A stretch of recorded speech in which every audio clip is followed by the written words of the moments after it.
నామానికి మహిమ కలుగుగాక. సమయంలో దేవుని యొక్క కృపను బట్టి మరొకసారి నియామకంలో ప్రభు సన్నిధిలో ఉండడం ఎంతో ఆశీర్వాదం. అందుని బట్టి దేవుని నామాలు తెలియజేసుకుంటూ మరి దేవుని సన్నిధిలో ఉండటం ఎంత ఆశీర్వాదం దానిని గమనించుకొని మరి మీరు కూడా ప్రభు సన్నిధిలో కనపడడానికి ఇష్టపడినటువంటి విధానాన్ని బట్టి మీకు కూడా ప్రభు నామాన్ని బట్టి వందనాలు తెలియజేస్తా ఉంటాం. ఈ సమయంలో మరి కొద్ది నిమిషాలు మనం దేవుని యొక్క వాక్యాన్ని ధ్యానించుకుందాం. వాక్య ధ్యానం కొరకు 2వ కొరింథీ పత్రిక 5వ అధ్యాయం 11, 12 వాక్యాలు నేను చదువుతాను. దయచేసి ప్రతి ఒక్కరు కూడా మరి ప్రార్థనాపూర్వకంగా వాక్యాన్ని ధ్యానించడానికి సిద్ధపాటు కలిగి ఉండాల్సిందిగా కోరుతూ ఉన్నాను. 2వ కొరింథీ పత్రిక 5వ అధ్యాయం 11, 12 వాక్యాలు. కావున మేము ప్రభు విషయమైన భయం కలిగి మనుషులను ప్రేరేపించుతున్నాము. మేము దేవునికి ప్రత్యక్షపరచబడిన వారు, మీ మనస్సాక్షులకు కూడా ప్రత్యక్షపరచబడి ఉన్నామని నమ్ముతున్నాను. మమ్మల్ని మేమే మీ ఎదుట తిరిగి మెప్పించుకోలేదు, కానీ హృదయమునందు అతిశయపడక పైరూపమునందే అతిశయపడి వారికి ప్రత్యుత్తరం ఇచ్చినట్టు మీకు ఆధారం కలగవలనని మా విషయమై మీకు అతిశయ కారణము కలిగించుతున్నాము. దేవుడు ఈ మాటలు మన వినికిడిలో దీవించి ఆశీర్వదించుగాక.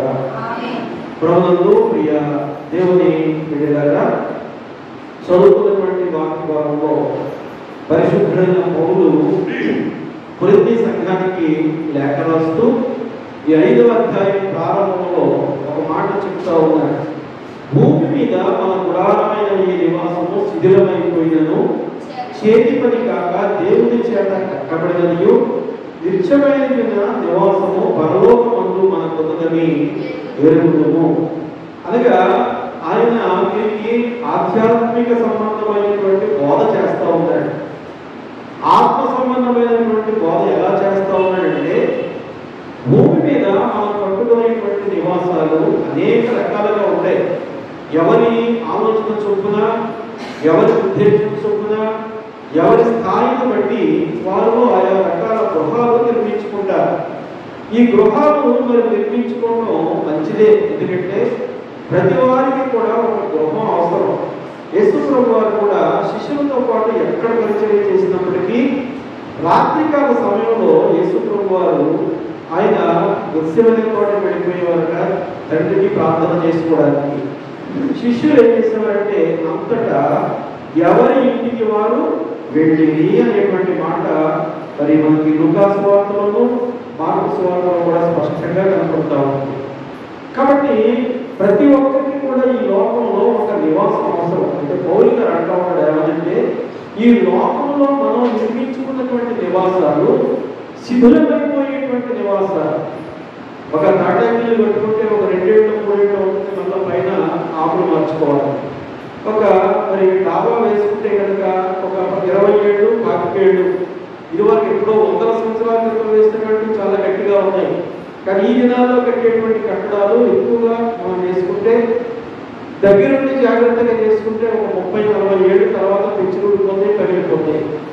అదే చెప్తా ఉన్నాడు పౌలు గారు అక్కడ. భూమి మీద ఉండేటువంటి నివాసాలు శిథిలమైపోయినప్పటికీ కూడా మన చేతి పనితో కాకుండా ఆత్మ సంబంధంగా మనం మన ఆత్మను నివసించడానికి దేవుని చేత కట్టబడేటువంటి ఒక నిత్యమైనటువంటి నివాసం. ఈ నిత్యమైనటువంటి నివాసానికి పెట్టినటువంటి పేరు ఏంటంటే పరలోకమందు మనకున్నది అంటే ఉన్నాడు పౌలు గారు. కాబట్టి ఈ నివాసాలు కేవలం దేవుని ద్వారా మన వరకు నిర్మించబడతా ఉన్నాయి. పౌలు గారు ఆయన జీవితాన్ని మరి కొరింథీ సంఘానికి అనేక మార్లు బోధించి ఆ బాధ తర్వాత ఆయన ఏం చెప్తా ఉన్నాడంటే, మరి ఈ లోకం మనకి శాశ్వతం కాదు.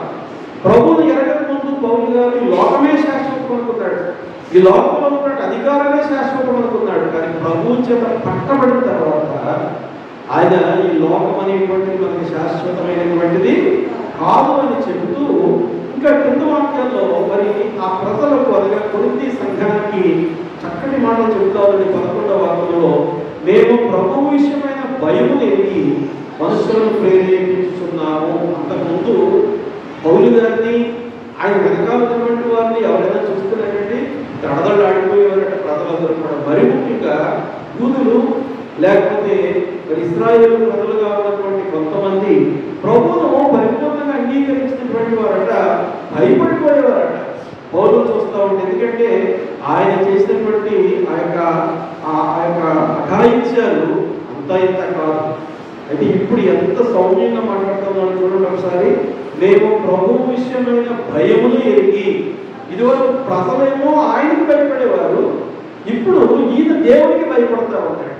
ఎంత మార్పు మరి పౌలు గారిలో వచ్చిందో మనం జ్ఞాపకం చేసుకోవాలి. భయం ఎరిగి మనుష్యులను ప్రేరేపించుతున్నాము. ఎలా ప్రేరేపిస్తూ ఉన్నారు? ఇదివరకు సువార్త చెప్తే వాళ్ళందరినీ కూడా దండించేవాడైనా, ఇదివరకు సువార్త చెప్తే వాళ్ళందరినీ కూడా ద్వేషించేటువంటి వాడు, ఇదివరకు సువార్త చెప్తే దూషించేటువంటి వాడుగా ఉన్నాడు. అయితే ఇప్పుడు ఆయన చేస్తున్నటువంటి పని ఏంటంటే, మేము దేవునికి ప్రత్యక్షపరచబడినటువంటి వారము. మా స్థితిని దేవుడు మార్చాడు. ఇవాళ మా స్థితి మరి పరలోకానికి అనువుగా ఆ పరలోకంలో ప్రవేశించడానికి దేవుని చేత కట్టబడేటువంటి ఇంటిలో మేము ప్రవేశాన్ని కలిగి ఉండడానికి లోకానికి మమ్మల్ని ఆయన ఎరుగుపరిచినటువంటి వాడుగా ఉంటూ ఉంటాడు. 3వది అంటాడు అక్కడ, మీ మనస్సాక్షులకు కూడా ప్రత్యక్షపరచబడి ఉన్నామని నమ్ముతున్నాము. ఒకప్పుడు పౌలు గారిని చూస్తే దడదడాడిపోయేటువంటి మనుషులు ఇవాళ పౌలు గారిని మరి నేరారోపణ చేసేటువంటి స్థాయికి ప్రజలు ఎదిగిపోయారు. అయినప్పటికీ కూడా దేవుని యొక్క ప్రేమను పరిపూర్ణంగా పౌలు గారట ప్రజల కొరకు, సంఘాల కొరకు, ఆయన దగ్గరకు వాక్యం ఎందుకనికి వచ్చినటువంటి వారి వరకు కూడా ఆయన చూపిస్తూ ఉండేటువంటి వాడు. తన సొంత అనుభవాన్ని, స్వీయ అనుభవాన్ని కొరింథీ సంఘానికి మరి రాస్తూ ఒక హెచ్చరికగా చెప్తా ఉన్నాడు. కాబట్టి రాబోయే కాలంలో మరి ప్రభు ద్వారా ఒక తీర్పు రాబోతూ ఉంది. ఆ తీర్పు కాలంలో ఆయన మొదట ఒక గొర్రె పిల్లగా వచ్చాడు, ఒక సాధువైనటువంటి స్వభావము కలిగిన వాడిగా వచ్చాడు, అందరిగా తగ్గించుకుని పరిచర్య చేసినటువంటి వాడిగా వచ్చాడు. ఇదిగో రాబోయే 2వ రాకడలో పొడవ సింహములాగా వస్తాడు. గొర్రె పిల్ల దగ్గరికి వెళ్ళి సరదాగా కూర్చుంటాం, కాసేపు ఆడతాం, అవసరమైతే ఎత్తుకుంటాం. కానీ సింహం దగ్గరికి వెళ్ళేటువంటి వాళ్ళు ఎవరుతారండి? సింహం దగ్గరికి కూడా మనం వెళ్ళాలంటే మనలో ఉన్నటువంటి పరిశుద్ధతను ఈ లోకంలో ప్రత్యక్షపరచబడాలి. మనలో ఉండేటువంటి పరిశుద్ధత దేవుడు అంగీకరించేటువంటిదిగా మరి ఉండాలి అనేటువంటి సంగతి. అనగా లోక సంబంధమైనటువంటి బాహ్య అలంకరణ కాదు, కానీ ఆత్మ సంబంధమైనటువంటి అలంకరణ మనకి కావాలి. దావీదు విషయంలో కూడా మరి సమూయేలు గారు అందరందరినీ చూశాడు, బలమైనటువంటి వారు అనుకున్నాడు. కానీ దేవుడు చెప్తా ఉన్నాడు, ఇతను కాదు, ఇతను కాదు, ఇతను కాదు, ఇతను కాదు. చివరిగా ఉన్నటువంటి వాడు పెద్ద పెద్ద నేత్రాలు కలిగిన వాడు, తెల్లటి రూపు కలిగిన వాడు, అందరంత ఎత్తు కాదు కానీ చాలా చిన్నవాడు, వయసులో కూడా చిన్నవాడే, యవనస్తుడుగా ఉన్నాడు. ఇదిగో నేను ఏర్పరచుకున్నవాడు ఇతనే అని చెప్తా ఉన్నాడు. ప్రియ దేవుని బిడ్డలారా, ఇక్కడ వాక్యం తెలియజేస్తా ఉంది, బాహ్యమైనటువంటి అలంకారం కాదు, బాహ్యంగా మనం ఎంత దృఢంగా బలంగా ఉన్నామనేటువంటిది కాదు, ఆత్మ సంబంధమైనటువంటి అలంకారాలు కావాలి. ఆత్మ సంబంధమైనటువంటి అలంకారాలు కలిగినటువంటి వారు ఎలా ఉంటారో 2వ కొరింథీ పత్రికలోని 5వ అధ్యాయం 15వ వాక్యంలో చెప్తా ఉన్నాడు. ఆత్మ సంబంధమైనటువంటి అలంకారం కలిగినటువంటి వారట జీవించువారు ఇక మీదట తమ నిమిత్తము కాక తమ నిమిత్తము మృతి పొంది తిరిగి లేచిన వారి కొరకే జీవించుటకు ఆయన అందరి కొరకు మృతి పొందననియు నిశ్చయించుకొనుచున్నాము. జీవించేటువంటి వాడు అనగా ఆత్మ సంబంధమైనటువంటి జీవితాన్ని మరి కలిగి జీవించేటువంటి వాడు మొదటిగా ఉండాల్సిన లక్షణం ఏంటో తెలుసండి? ఆత్మశుద్ధి కావాలి. ఏం కావాలి? ఆత్మశుద్ధి కావాలి. మనం సాధారణంగా బాహ్యంగా శుద్ధి చేసుకుంటాం, కానీ మన ఆత్మను శుద్ధి చేసుకోం. బాహ్యంగా ఏం చేస్తామంటే రకరకాలు, ఈ సొప్పు మంచిదంటే ఈ సొప్పు, ఆ సొప్పు మంచిదంటే ఆ సొప్పు, ఈ పెర్ఫ్యూమ్ మంచిది, మంచి వాసన, ఇలా రకరకాలైనటువంటి వాడతాం, రకరకాల వస్త్రధారణ చేసుకుంటాం. కానీ అంతరంగాన్ని మాత్రం అలాగే ఉంచుకుంటాం. అందుకే ప్రభు వారి లోకంలో చెప్తా ఉంటారు ఏమని, మీరు పాత్రను పైన శుద్ధి చేస్తారు కానీ దాని లోపల మీరు శుద్ధి చేయరు. లోపల శుద్ధి చేయాలంటే మరి చేతిని లోపల పెట్టాలి, పైన అనుకుంటే ఎలాగైనా చేయొచ్చు. మన శరీరాన్ని బాహ్యమైనటువంటి రీతిలో శుద్ధి చేసుకోవడం కాదు కానీ మొదటిగా ప్రభుతో కూడా నిత్య నివాసాల్లో మనం జీవించాలి అని అంటే, మనలో ఉన్నటువంటి పరిశుద్ధతను ప్రత్యక్షపరచుకోవాలి అంటే మొదటిగా మనకి కావాల్సింది ఆత్మశుద్ధి కావాలి. రెండవదిగా సిద్ధపాటు కావాలి. ఈ సిద్ధపాటు అప్పటికప్పుడు ఉంటే కుదరదు. ఆ 10 మంది వెళ్ళారు, డ్యూటీలు పట్టుకొని వచ్చారు, అందరి దగ్గర డ్యూటీలు ఉన్నాయి, కానీ శుద్ధి చేసుకుని నూనెలో ఉన్నటువంటి వారు 5 ఉన్నారు. శుద్ధి లేకుండా బద్ధకస్తులుగా జీవించినటువంటి వారు మరొక 5 ఉన్నారు. కానీ ఎవరైతే సిద్ధపాటు కలిగి ఉన్నారో, ఎందుచేత పెండ్లి కుమారుడు ఎప్పుడు వస్తాడో మనకి తెలియదు, ఆయన రాకడ కూడా మనకు తెలియదు. కాబట్టి మన దివిటీలు అనగా మన శరీరాన్ని, మన ఆత్మను వాక్యం అనేటువంటి నూనెతో నిరంతరము కూడా నింపుకొని సిద్ధపాటు కలిగినటువంటి వారంగా ఉండాలి. మూడవదిగా విశ్వాసం కలిగి ఉండాలి. ఏమిటా విశ్వాసం? రక్షించబడినటువంటి తొలి దినాల్లో ఏ విశ్వాసంతో అయితే ప్రభు సన్నిధికి వచ్చామో అదే విశ్వాసాన్ని మనం కలిగి ఉండాలి. నాలుగవదిగా నిరీక్షణ. ఆయన ఈ లోకానికి ఏ రీతిగా అయితే ఒక గొర్రెపిల్లగా వచ్చాడో, రాబోయే కాలంలో అదే రీతిగా ఆయన ఒక కొదమ సింహములాగా మేఘాలుడై వస్తాడు. అని ఎప్పుడు వస్తాడో మనకు తెలియదు. కాబట్టి ఆ నిరీక్షణతో మనం జీవించాలి. కారణం ఏంటంటే ఆయన అందరి కొరకు వృద్ధి చెందాడు. ఆయన అందరి కొరకు తన యొక్క రక్తాన్ని కార్చాడు. ఎవరైతే ఆ రక్తంలో మనం శుద్ధి కాబడతామో వారికి మాత్రమే ఆయనతో నివసించేటువంటి ఆధిక్యం దొరుకుతా ఉంది. అందుకే మత్తయి సువార్త 1:21 అంటాడు, తన ప్రజలను వారి పాపముల నుండి ఆయనే రక్షించదు కనుక ఆయనకు యేసు అనగా రక్షకుడు అనేటువంటి పేరు. ఎందుకు తన ప్రజలు అంటా ఉన్నాడు? మనం అందరూ తన ప్రజలమే. ప్రపంచంలో ఉన్న 800 కోట్ల పైగా ఉన్నటువంటి వారందరూ కూడా ఆయన ప్రజలే. కానీ ఆయన అంగీకరించినటువంటి వారు మాత్రమే, వాక్య ప్రకారంగా జీవించేవారు మాత్రమే ఆ యొక్క పరలోక రాజ్యంలో చేరతారు. ఆ నిరీక్షణ మేము కలిగి ఉన్నాం, ఆ సిద్ధపాటు మేము కలిగి ఉన్నాం. మేము ఇంకా కనిపెడతా ఉన్నాం. అందుచేత ఈ లోక సంబంధమైనటువంటి గృహాలు కాదు కానీ పరలోక సంబంధమైనటువంటి గృహాలే మాకు కావాలి. వాటి కొరకు మేము సిద్ధపడతా ఉన్నాం. ఈ సందర్భంలో మనం ఒక మాట జ్ఞాపకం చేసుకుందాం బైబిల్లో నుంచి. ఇక్కడ మనం చదువుకున్నటువంటి వాక్య భాగంలో 2 కొరింథీ పత్రిక 5వ అధ్యాయం 11వ వాక్యాన్ని చదువుకున్నాం. ఆ వాక్యంలో 3 మాటలు మనం జ్ఞాపకం చేసుకున్నాం. ఉన్న వాక్యాన్ని 3 భాగాలు చేస్తాం. అదే 1 కొరింథీ పత్రిక 5వ అధ్యాయం 11వ వాక్యం అంటాడు చూడండి, ఇప్పుడైతే సహోదరుడు అనబడిన వాడు ఎవడైనను జారుడు గాని, లోపి గాని, విగ్రహారాధికుడు గాని, ఇట్టుకోడు గాని, త్రాగుబోతు గాని, దోచుకున్న వాడుగా గాని ఉండకూడదు. అక్కడ ఏమంటా ఉన్నాడు? 2 కొరింథీ పత్రికలో 2వ పత్రికలో రాస్తా ఉన్నాడు, మేము సిద్ధపాటు కలిగి ఉన్నాం, we are ready to reach heaven అంటా ఉన్నాడు.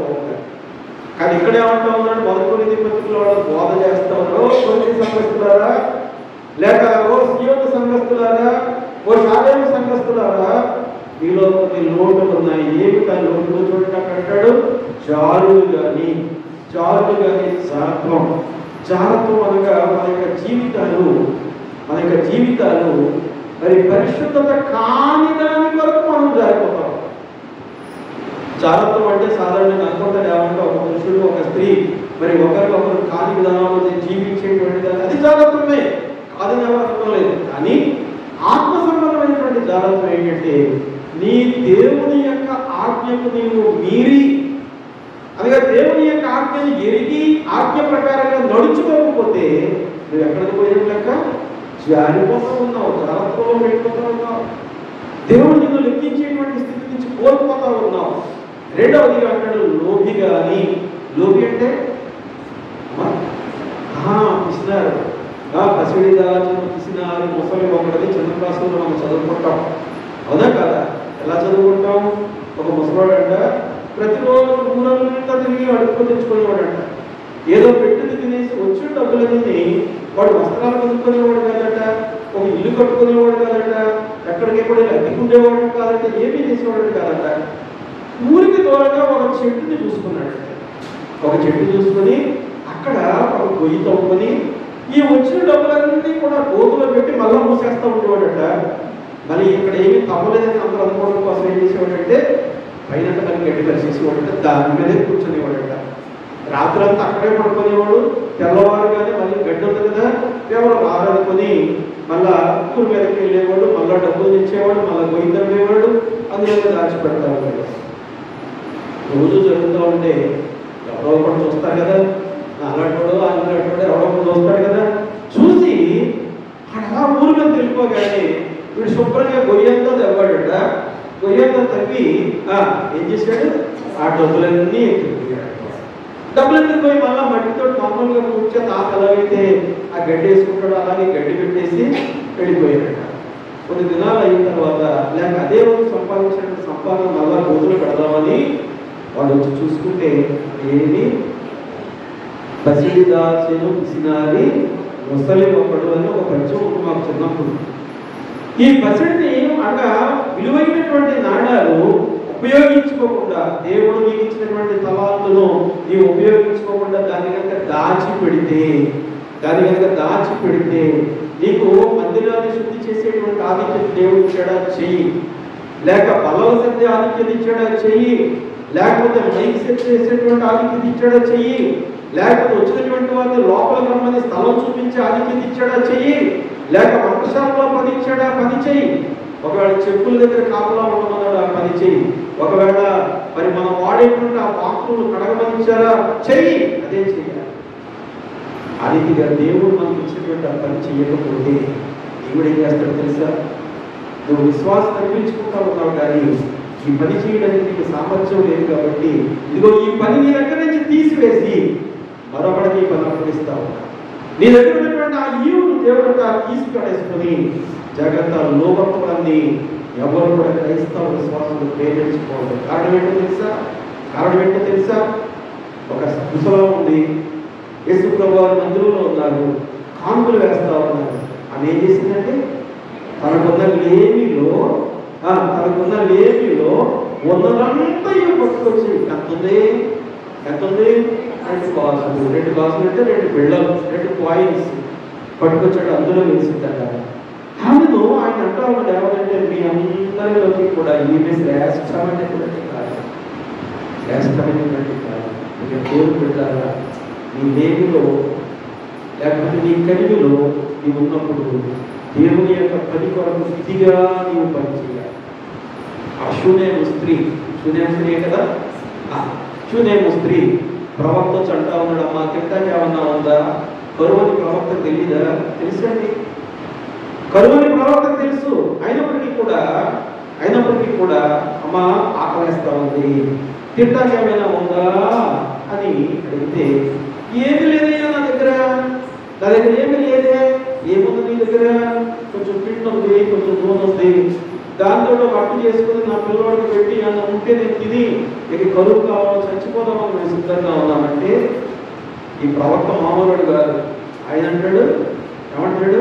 అమ్మా మొదట చేసిన అప్పాన్ని నాకు పెట్టంటావు అంటే మాస్టర్ గారు ఆశిపోతానా లేదో అలాగ చేస్తే నీ తొట్టిలో ఉన్నటువంటి పిండి అయిపోదు, నీ యొక్క ఆ బుడ్డిలో ఉన్నటువంటి నూనె అయిపోదు. కాబట్టి మనం ఆశీర్వదించబడాలంటే మన లేమిలో కూడా దేవునికి పరిపూర్ణమైనటువంటి రీతిలో మనం కనుక పరిచర్య చేసేటువంటి వారుగా ఉంటే ఆ పరిచర్యను మనం నెరవేర్చగలిగినటువంటి వారుగా ఉంటారు. ఏ పనైనా కావచ్చు ఇక దేవుడు అదిగా చేస్తే ఆయన ఆశీర్వదిస్తాడు. మూడవది అంటాడు విగ్రహాలు అంటే మనం అనుకుంటాం ఒక రాతినో లేకపోతే ఒక చెక్కనో బొమ్మ కింద చెప్పుకొని దానికి ఏదో మనం మరి పూజ చేస్తే అది విగ్రహారాధన, అది విగ్రహారాధనే కాదని ఎవరన్నారు. కానీ ఒక క్రైస్తవ విశ్వాసిగా నీవు నేను మనందరూ గమనించాల్సిన విషయం ఏంటంటే, నీ దేవుని కంటే నీవు దేన్నైనా ఎక్కువగా ప్రేమించావంటే కనుక ఏంటట విగ్రహారాధన. నీ దేవుని కంటే నువ్వు దేన్నైనా ఎక్కువగా ప్రేమిస్తే విగ్రహారాధన. పైన ఆకాశం అంతే కానీ, కింద భూమి అంతే కానీ, భూమి కింద దేవుడి అంటే దేని రూపాన్ని దేని ప్రతిమను నువ్వు పూజించడానికి వీలు ఏది. కారణం ఏంటో తెలుసా? నీ దేవుడైన యెహోవాను నేనే, నీ దేవుడైన యెహోవాను నేనే. ఐగుప్తు దేశంలో నుంచి, పాపపు చెరలో నుంచి నిన్ను విడిపించినటువంటి వాడిని నేనే. ఈవేళ మనం కూడా లోక సంబంధంగా పాపంలో జీవిస్తూ ఉండగా మనలందరినీ కూడా ప్రత్యేకించుకొని పేరు పెట్టి పిలుచుకొని పరిశుద్ధమైనటువంటి ప్రశస్తమైనటువంటి రక్తంలో అది శుద్ధి చేసుకునేటువంటి వాడుగా ఉంటూ ఉంటాడు. కాబట్టి విగ్రహారాధన అనగా దేవుని కంటే దేన్ని కూడా మనం ఎక్కువగా ప్రేమించొద్దు. ప్రేమించకూడదు కాదు, ప్రేమించొద్దు అంతే. కూడదంటే పక్కవాడికి చెప్పినట్టు లెక్క.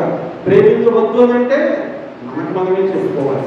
నాలుగవదిగా మనం జ్ఞాపకం చేసుకుంటే తిట్టుకోదు. కానీ కొంతమంది విశ్వాసులే కానీ నోరెత్తితే ఎలా ఉంటుందండి?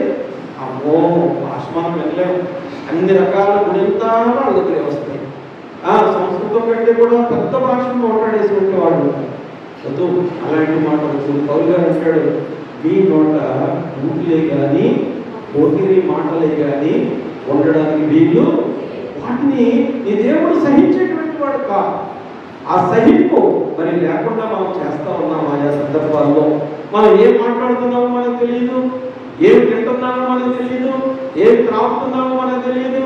అక్కడ అంటే నోటి చివరి నుంచి ఎవరన్నా పరుషమైన పదాలు అంటే కనుక ఇలా మాట్లాడితే నువ్వు అడిగారు అనుకోండి, నేను నాకు లోపల నుంచి రాలేదు బాబా మాటలు. ఎక్కడి నుంచి వచ్చినాయట? నోటి నుంచి వస్తే ఏంటి, లేకపోతే ఎక్కడి నుంచో వస్తే ఏంటి? నీ హృదయంలో ఉంటేనే కదా నీ నోటి నుంచి ఆ మాట వస్తుంది. కాబట్టి ఆ రీతిగా మరి తిట్టుబోతులుగా మీరు ఉండడానికి వీళ్ళు. తిట్టుబోతుగా ఉంటే దేవుని యొక్క తలెత్తుకుని నిలబడలేదు. ఐదవదిగా అంటాడు త్రాగుబోతులుగా.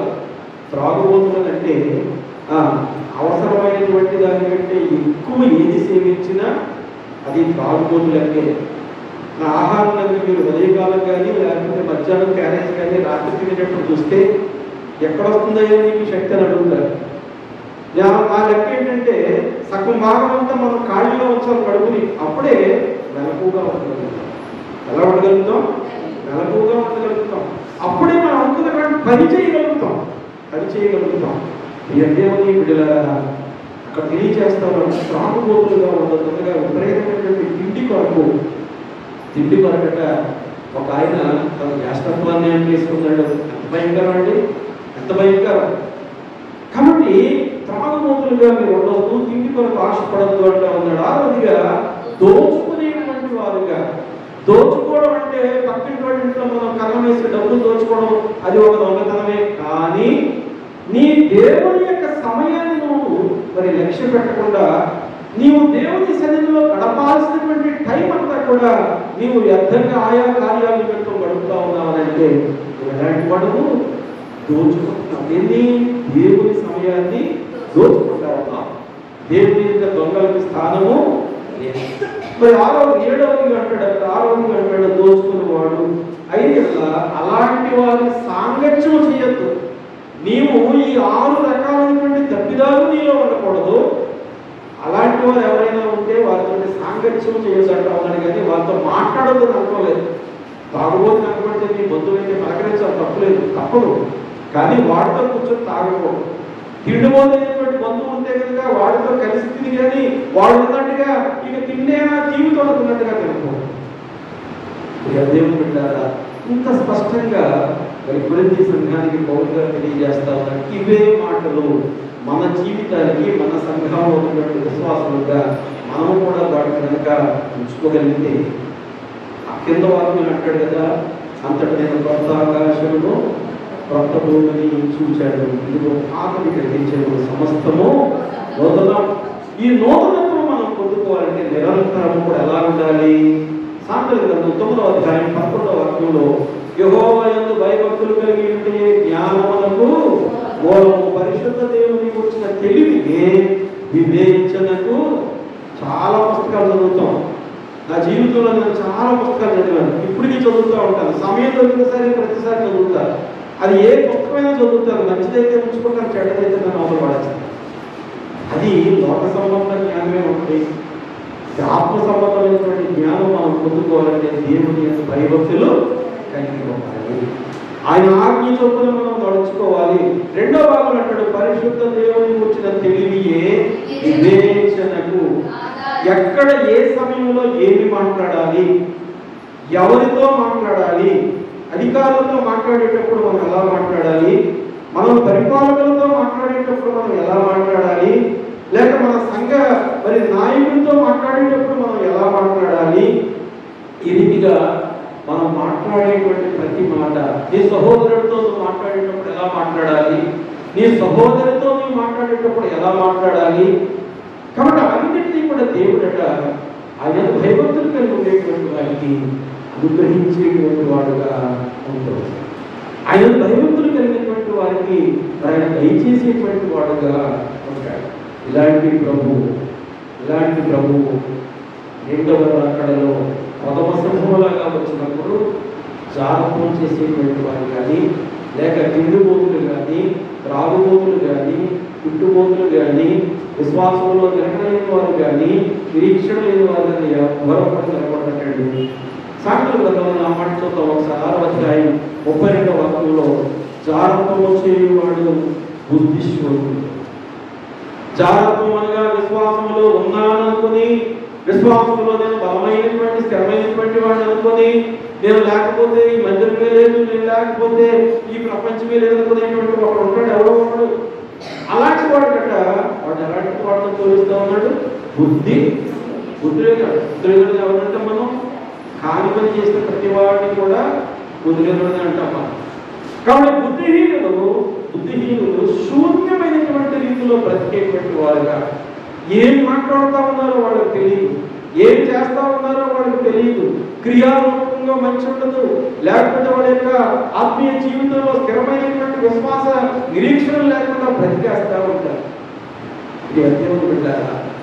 ప్రభువుని మనం సమబుద్ధిగా నిలబడాలి అంటే, ఆయన ఎదుట మన తల ఎత్తుకొని మనం ఉండాలంటే, ఈ లోక యాత్రలో మనం కొన్ని అంశాలు కలిగి ఉండాలి. యోబు గ్రంథం, మొదటిగా యోబు గ్రంథం 25వ అధ్యాయం 28వ వాక్యంలో, 25వ అధ్యాయం 28వ వాక్యం యోబు గ్రంథంలో, మరియు యెహోవాయందు భయభక్తులే జ్ఞానమనియు దుష్టత్వము విడిచుటే వివేకమనియు నరులకు సెలవిచ్చెను. ఏ పరిస్థితుల్లో చెప్తా ఉన్నాడు యోబు గారు? ఆస్తి కోల్పోయాడు, పిల్లలు కోల్పోయాడు, భార్య వచ్చి దూషించింది, ఆ ముగ్గురు స్నేహితులు చుట్టూ కూర్చొని వారం దినాలంటే ఆయన మాట మంచి లేకుండా కూర్చుండిపోయి, ఇప్పుడు ఒక్కొక్కడు నోరు విప్పి, ఎందుకంటే యోగ స్థితి బాగోలేదు కాబట్టి పెద్ద పెద్ద మాటలు చెప్తా ఉన్నారు. అక్కడ అంటాడు ఆయన, నేను ఏ స్థితిలో ఉన్నప్పటికీ కూడా, నా పరిస్థితి లోక సంబంధంగా ఎంత దిగజారిపోయినప్పటికీ కూడా, యెహోవాయందలి భయభక్తులే నాకు జ్ఞానము. ఆయనను నమ్ముకోవటమే నాకు జ్ఞానం. ఎందుకంటే నన్ను నడిపించిన వాడు ఆయన. ఒకప్పుడు నన్ను ఆస్తిపరుగా చేసిన వాడు ఆయన. ఒకప్పుడు నన్ను మంచి బిడ్డలు కలిగిన వాడుగా చేసిన వాడు ఆయన. దినాల ఒకవాడు కోల్పోయినప్పటికీ కూడా నేను నా యొక్క దేవుని నామాన్ని విడిచిపెట్టను. I should not go away from my god. నా దేవుడు చేసిన దూరంగా వెళ్ళేటువంటి వాడిని కాదు అనేటువంటి మాట మరి మనం తెలియజేస్తాం. మరి మనం ఎలా నిలబడాలి? కీర్తనకారుడు అంటాడు 111వ కీర్తన 10వ వాక్యంలో, 111వ కీర్తన 10వ వాక్యంలో, యెహోవా యందలి భయము జ్ఞానమునకు మూలము, ఆయన శాసనములు అనుసరించు వారందరూ. అదండి దేవుని యొక్క ఆజ్ఞ చొప్పున నడిచేటువంటి వాడు. అక్కడ నిర్గమకాండంలో 10 ఆజ్ఞలు ఇచ్చాడు. ఈ 10 మనకు చాలా కష్టం. ఎందుకంటే మామూలు ఆజ్ఞలు కాదండి. లోకంలో మనం ఏ మూలంలో ఎదుర్కొనేటువంటి పరిస్థితులే అందులో ఉన్నటువంటివి. అయితే దాన్ని క్రోడీకరించి ప్రభుత్వ 2 మాటలు చెప్తారు.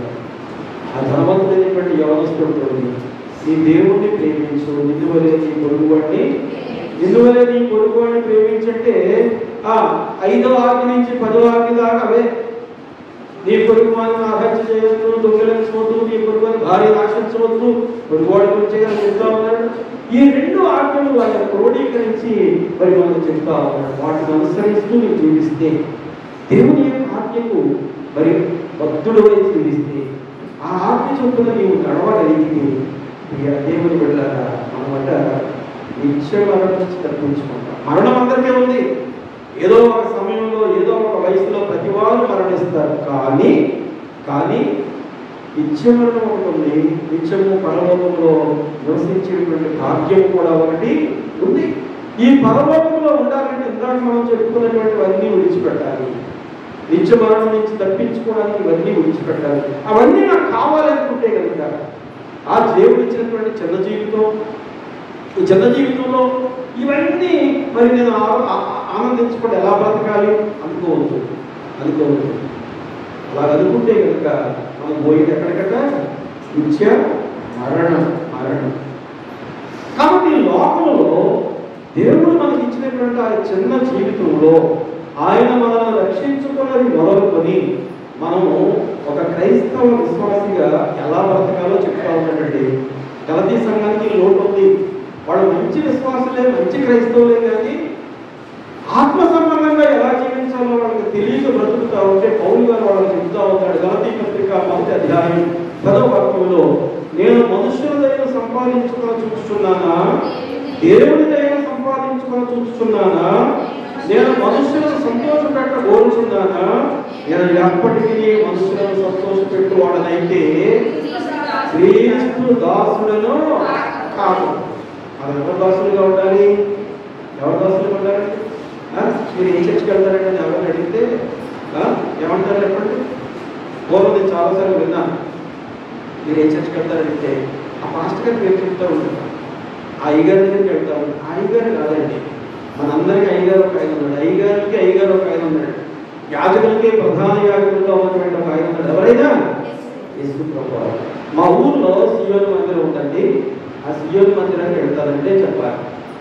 అర్థమైందా మీకు? ఒక ఆయన్ని ఒక మాస్టర్ ఇలా ప్రశ్నించాడట. ఏమనంటే, బాబు మీరు మీ ఊర్లో ఏ చర్చకి వెళ్తారంటే ఆయన అంటాడు. ఎవరంటే అదేనండి మా ఊర్లో రండి చర్చకి వెళ్తామంట. అదే ఆడు పుట్టి పెరిగింది ఇక్కడ సియోను మందిరం చెప్పుకోవడానికి సిగ్గుపడిపోతా ఉన్నాడు గొర్రెగోడు దగ్గర. శాలయ మందిరం చెప్పుకోవడానికి సిగ్గుపడిపోతున్నాడు గొర్రెగోడు దగ్గర. అదేనండి మేము వెళ్తామండి ఆ చర్చకి అంటే, అది వెళ్తామండి చర్చకి వెళ్తామండి. ఏది నోరు పడిపోయిందా? దేవుడు పిల్లారా, మనం వెళ్ళేది దేవుని సన్నిధి. ఆయన అంటాడు, నేను లోకం కోసం బ్రతికితే, నీ నామాన్ని కనుక కప్పిటేసేలా వాళ్ళగా బ్రతికితే, నీ నామాన్ని హెచ్చించకుండా నీ నామాన్ని తగ్గించుతూ మాట్లాడితే నేను నీకు దాసులను కాకపోతే. పౌలు గారు అదే చెప్తా ఉన్నాడు.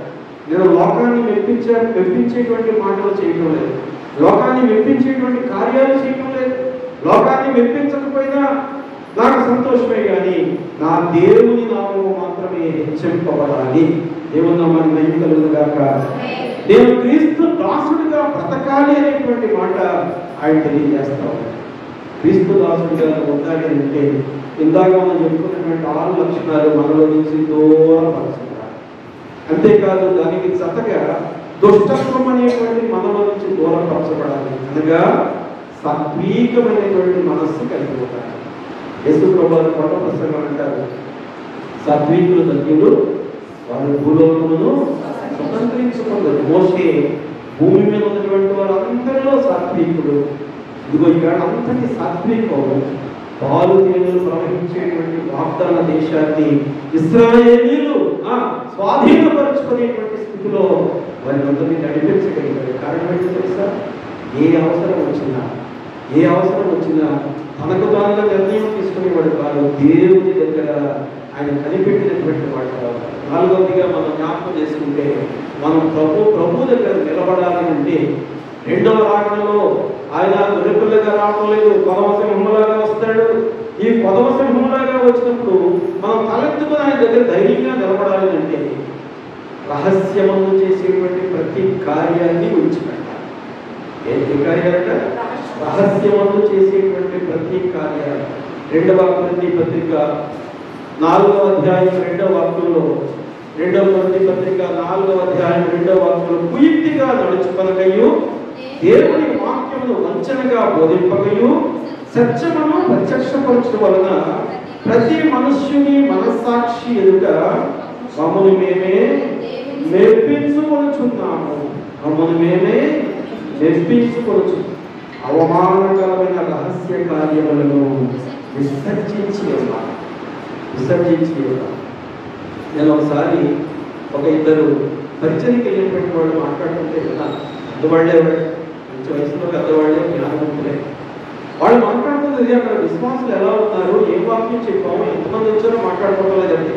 అబ్బా వాళ్ళు పెట్టారండి భోజనాలు, ఏం పెట్టారంట, వాళ్ళు పెట్టారండి భోజనాలు, 3 రకాల మాంసాహారాలు, చికెన్ అంట, చికెన్ సూప్ అంట, మటన్ అంట, ఇంకా ఏదో వచ్చిందట, పలావ్ అంట, ఏంటంటో చెప్తాం. ఈ ఎంతసేపు తిండి తిండి తిండి, ఈ గంటలో తింటే మరి గంటలో అది అరిగిపోతే మళ్ళీ అదే ఏదో కావాలనిపిస్తుంది కదా. ఒక సేవకుడిగా లేక ఒక పరిచారకుడిగా, ఒక మంచి విశ్వాసిగా మనం ఆహారాన్ని గురించి కారణం చెప్పుకోవడం కారణం ఏంటో తెలుసా? మనుష్యుడు రొట్టె వలన మాత్రమే కాదు కానీ దేవుని నోటి నుండి వచ్చు ప్రతి మాట వలన బ్రతుకుతాడు. ఇక్కడ అదే చెప్తా ఉన్నాడు, మనకు కీర్తి లేదయ్యా. ఒక కొరింథీ సంఘస్థులారా, నేను ఏది మాట్లాడినా నికరంగానే మాట్లాడుతూ ఉన్నాను, నేను కీర్తిగా మాట్లాడతలేదు, లేక 2-3 రకాల అర్థాలు వచ్చేలాగా మాట్లాడటం లేదు, దేవుని వాక్యాన్ని ఒక్కరిగా బోధించడం లేదు, అనగా నాకు అనుకూలంగా ఉండేలాగా నేను బోధించుకోవడం లేదు. 3వది అంటాడు, సత్యాన్ని మాత్రమే మేము ప్రత్యక్షపరుస్తా ఉన్నాం, తండ్రి యొక్క నామాన్ని మాత్రమే మేము మరి బయలుపరుస్తూ ఉన్నాం. మమ్మల్ని మేము మెప్పించుకోవడం కాదు, మమ్మల్ని మేము గొప్ప చేసుకోవడం కాదు, మా దగ్గర దేవుని యొక్క అవమానపడేటువంటి రహస్య కార్యాలు ఏమంటా ఉన్నాడండి ఆయన. పౌలు గారిలో కానీ, ఆయనతో కలిసి పనిచేసినటువంటి వారిలో కానీ, పౌలు గారితో పాటట 23 మంది సహోదరులు పనిచేస్తూ ఉండేవారట. అంటే ఆయన దగ్గర తిరిగేవారు కాదు, ఆయన ప్రాంతాలకు వెళ్ళినప్పుడు వారి సామర్థ్యం కొలది పౌలు గారితో ఉండి పరిచర్యలో భాగస్థులుగా ఉన్నారు. 23 మంది కంటే ఎక్కువ మంది మరి పురుషులు కూడా పనిచేసిన వారుగా మరి పౌలు గారితో ఉంటా ఉన్నారు. అందుకని అంటాడు, అవమానకరమైనటువంటి రహస్యాలు మా దగ్గర ఏది కూడా మేమేం చెప్పినప్పటికీ కూడా బహిరంగంగానే చెప్తా ఉన్నాం. 5వదిగా అంటాడు ఆయన, 5వదిగా అంటాడు, మన విశ్వాసం లేక నిరీక్షణ కలిగినటువంటి వారు. ఒక విశ్వాసి ఏ రీతిగా నడుచుకోవాలి? రోమాపత్రిక 4వ అధ్యాయం 7వ వాక్యంలో, రోమాపత్రిక 4వ అధ్యాయం 7వ వాక్యంలో, తన అతిక్రమములకు పరిహారం నొందినవాడు, తన పాపములకు ప్రాయశ్చిత్తం నొందినవాడు ధన్యుడు. అయ్యా మేము పరిహారం పొందామండి, బాప్తిస్మం తీసుకున్నాం, పనులలో భాగస్థులుగా ఉన్నాం, పరిచర్యలో కూడా పనిలో మరి మేము కూడా భాగస్థులుగా ఉన్నాం, మంచిదే. కానీ ఒక క్రైస్తవ విశ్వాసి నిరంతరము కూడా తను తాను శుద్ధి చేసుకోవాలి. ఏం చేయాలి? నిరంతరం కూడా శుద్ధి చేసుకోవాలి. నిరంతరం కూడా మనం పండుగ తర్వాత ఇవాళ నేను ఏమైనా పాపకార్యం చేశానా, ఇవాళ నేను దేవునికి ఇష్టం కానిటువంటి పని ఏమైనా చేశానా అని మనల్ని మనం ఒకసారి ఆలోచించుకోవాలి. అది ఆలోచించం. మనం ఏమాలోచిస్తామంటే, ఈవేళ ఈ పని కోసం బయటికి వెళ్ళాం కదా, ఇక్కడ ఆగిపోయింది కదా, రేపు మళ్ళా ఎలాగైతే ఈ పని అవుతుంది, ఎవరిని పట్టుకుంటే ఈ పని అవుతుంది, ఇది ఆలోచిస్తాను తప్ప ఇవాళ నేను చేసినటువంటి పనిలో దోషం ఉందా, ఇవాళ దేవుడు నాకు ఇచ్చినటువంటి ఆ జీతానికి సరిపడేటువంటి పని నేను చేశానా లేదా, దేవునికి నేను ఏ రీతిగా ఉన్నాను అని మనం పశ్చాత్తాపపడాలి. కింద తన పాపములకు ప్రాయశ్చిత్తం పొందినవాడు ఇదిగా దేవుడి దగ్గర క్షమాపణ అడగాలండి.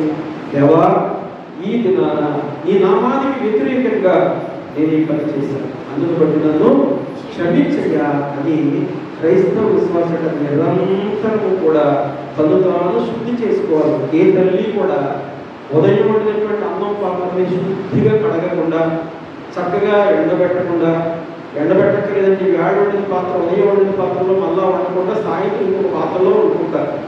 ఎందుకంటే ఇది కాస్త ఆరది, కంపు రాకుండా ఉంటుంది. మరి ఆహారం వంటినటువంటి దాన్ని నువ్వు అంత పరిశుద్ధంగా ఉంచుకుంటే రేపు పరలోకంలో ప్రభువు ఎదుట పరిశుద్ధుడు, నిష్కల్మషుడు, నిర్దోషి, ఏ పాపము చేయనటువంటి ఆ ప్రభు యొక్క నువ్వు నిలబడాలంటే నిన్ను నీవు నిరంతరము దినదినము శుద్ధీకరించుకోవాలి. ఆరోగ్యంగా దేవుని యందు భయభక్తులు కలిగి ఆయన ఆజ్ఞల చొప్పున నడుచుకోవాలండి. ఎలా ఉండాలి? ఆజ్ఞల చొప్పున. ప్రసంగి గ్రంథం 12వ అధ్యాయం 13వ వాక్యంలో, ప్రసంగి గ్రంథం 12వ అధ్యాయం 13వ వాక్యంలో, ఇదంతయు విధిన తరువాత తేలిన ఫలితార్థం ఇదే, దేవుని యందు భయభక్తులు కలిగి ఉండి ఆయన కట్టలను అనుసరించి నడుచుకోగలను, మానవ కోటికి ఇదే విధి. ఎవరు చెప్తున్నారు ఈ మాటలు? మహాజ్ఞాని అయినటువంటి సులభం. దేవుడు అన్ని ఇచ్చిన తర్వాత వంకర పనులు చేసేసి తనకున్నటువంటి సమస్తమైనటువంటి పేరును తీసేసుకొని భార్యలకు బానిసైపోయి విగ్రహారాధికుడిగా మారిపోయిన తర్వాత అదే జ్ఞానంలో చెప్తా ఉన్నాడు, ఇదిగో నేను చేసినంత వ్యర్థం, నేను చేసిందంతా వ్యర్థం, మీరు అలా ఉండడానికి వీలు లేదు. రాబోయే కాలంలో ఉండేటువంటి ఒక క్రైస్తవ విశ్వాసులారా దేవుని యందు నిరీక్షణ కలిగి ఉండండి, ఆయన కట్టలను అనుసరించండి, ఆజ్ఞలకు బద్దులుగా జీవించండి. ఇది మానవ కోటికి విధి. ఆ క్రమాన్ని మీరు అనుసరించండి. దాని తోలుగారు అంటా ఉన్నాడు, నేను లోక సంబంధమైనటువంటి కార్యాలు చేస్తే నేను క్రీస్తుకు దాసుడను కాదు. ఇదిగో లోక సంబంధమైనటువంటి కార్యాలు నువ్వు కనుక బానిసైపోతే నీకు దేవుని యొక్క నిలబడేటువంటి మరి అర్హత ఉండదు అనేటువంటి సత్యాన్ని మరి ఇక్కడ ఆ యొక్క ప్రసక్తిగా మాత్రం తెలియజేస్తాను. చివరిగా ఒక ప్రతి మానవుడు లేక వ్యక్తిగా విశ్వాసం నిరీక్షణ కలిగిన వారు, ప్రభు యొక్క మార్గంలో జీవించేటువంటి వారుగా లోకానికి వేరుగా పాపములకు దూరంగా జీవించాలి. అనగా ఆజ్ఞానుసారమైనటువంటి జీవితాన్ని కలిగి ఉండాలి. కారణం ఏంటో తెలుసా? కొలస్సీ సంఘానికి రాస్తూ పౌలు గారు ఒక హెచ్చరికతో కూడినటువంటి ఒక ఆదరణ మాట తెలియజేస్తా ఉన్నాడు. హెచ్చరికతో కూడిన ఆదరణ మాట చూడండి. మన జీవమైన ప్రకారం, మన జీవమై ఉన్న క్రీస్తు ప్రత్యక్షమైనప్పుడు మీరును ఆయనతో కూడా మహిమయందు ప్రత్యక్షపరచబడదు. మనకు జీవమై ఉన్న క్రీస్తు, ఆయన జీవం, ఆయనే మనకి ఈ సమస్తాన్ని కూడా అనుగ్రహించాడు. ఆయన రేపు రెండవ రాకడలో వచ్చినప్పుడు ఆయన ఎదుట మనం నిలబడాలి అని అంటే ఆయన మహిమతో మన మహిమ దేహం కలిసిపోయి పరలోకానికి వెళ్ళాలి అంటే ఇదిగో ఇందాక మనం చెప్తున్నాం కదా, ఒక చోట 6 + 7 8 ఆ 7 రకాల లోక సంబంధ కార్యాలకు మనం దూరంగా ఉన్నాం. ఈ లోకయాత్రలో ప్రభుత్వం యోగ్యులుగా జీవిస్తూ లోకానికి వేరై జీవించాలి. లోకస్తులతో మాట్లాడవచ్చు, తప్పు లేదు, కానీ వాళ్ళ యొక్క ఆచారాలు, వాళ్ళ యొక్క మరి ఆ యొక్క నడవడిక చొప్పున మనం నడవద్దు అని పౌలు గారు స్పష్టంగా కొరింథీ సంఘానికి చెప్పాడు, రోమా సంఘానికి చెప్పాడు, కొలస్సీ సంఘానికి చెప్పాడు, గలతీ సంఘానికి చెప్పాడు. ప్రసంగి గారు అయితే కనుక ప్రపంచంలో ఉన్నటువంటి వారందరికీ కూడా చెప్తా ఉన్నాడు. ఇవాళ మన సీయోల సంఘానికి లేక ఈ మాటలు వినేటువంటి వారందరికీ చెప్తా ఉన్నాడు. ఆయనతో మనం మహిమ దేహముగా మార్చబడి పరలోకంలో చేర్చబడాలి అంటే లోక సంబంధ కార్యాలకు దూరంగా ఉన్నాం. దేవుడి మాట దీవించుకున్నాక ఆమేన్.